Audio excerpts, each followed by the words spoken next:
كل سنه وانتم طيبين يا حبايبي، ربنا يجعله عيد سعيد عليكم يا رب، ويبارك لكم في احبابكم يا رب، وما تنحرموا من حد غالي على قلبكم ابدا. بصوا بقى، كنت بعمل الكحك اهو، وفي نفس الوقت برضو بعمل جنبه شويه بسكوت برضو.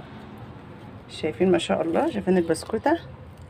كل حاجه موجوده على القناه بتاعتي، قناه مطبخ ام شيماء المصريه. البسكوت بالنشا بتاعته تفضل زي ما هي كده، والكحك ما شاء الله النشا بتاعته ظاهره كده، مفيش مشكله. المهم والمفيد بقى، انا حبيت اوريكم الحته دي. لو قابلك مشكله زي حالاتي كده، الكحك بدا يحمر من تحت، حتى لو طفيت الفرن برضو اهو، شايفين اهو، حتى لو طفيت الفرن برضو الكحك يحمر من تحت اكتر، ويبقى طعمه مش حلو. فالحل ايه بقى؟